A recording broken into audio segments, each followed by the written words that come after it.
How mercury causes brain neuron degeneration.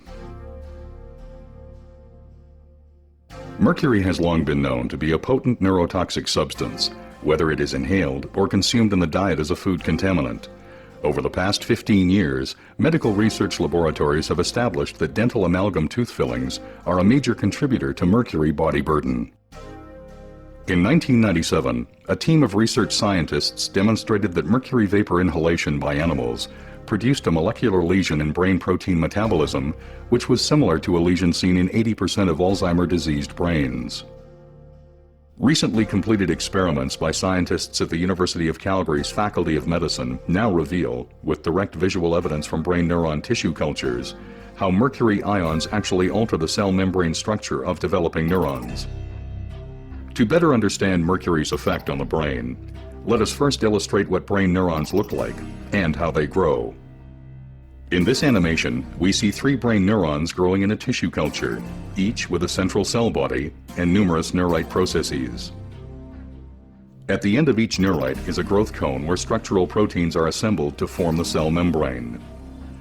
2 principal proteins involved in growth cone function are actin, which is responsible for the pulsating motion seen here, and tubulin, a major structural component of the neurite membrane. During normal cell growth, tubulin molecules link together end-to-end to form microtubules, which surround neurofibrils, another structural protein component of the neuronal axon. Shown here is the neurite of a live neuron isolated from snail brain tissue, displaying linear growth due to growth cone activity. It is important to note that growth cones in all animal species, ranging from snails to humans, have identical structural and behavioral characteristics and use proteins of virtually identical composition. In this experiment, neurons also isolated from snail brain tissue were grown in culture for several days, after which very low concentrations of mercury were added to the culture medium for 20 minutes. Over the next 30 minutes, the neurite membrane underwent rapid degeneration, leaving behind the denuded neurofibrils seen here. In contrast, other heavy metals added at this same concentration, such as aluminum, lead, cadmium, and manganese, did not produce this effect. To understand how mercury causes this degeneration, let us return to our illustration. As mentioned before, tubulin proteins link together during normal cell growth to form the microtubules which support the neurite structure.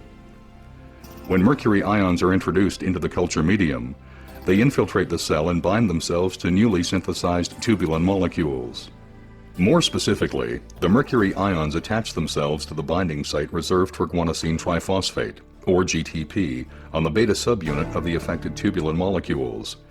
Since bound GTP normally provides the energy which allows tubulin molecules to attach to one another, mercury ions bound to these sites prevent tubulin proteins from linking together.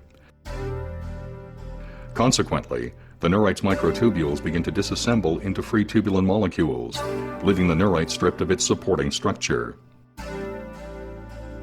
Ultimately, both the developing neurite and its growth cone collapse, and some denuded neurofibrils form aggregates or tangles, as depicted here. Shown here is a neurite growth cone stained specifically for tubulin and actin, before and after mercury exposure. Note that the mercury has caused disintegration of tubulin microtubule structure. These new findings reveal important visual evidence as to how mercury causes neurodegeneration.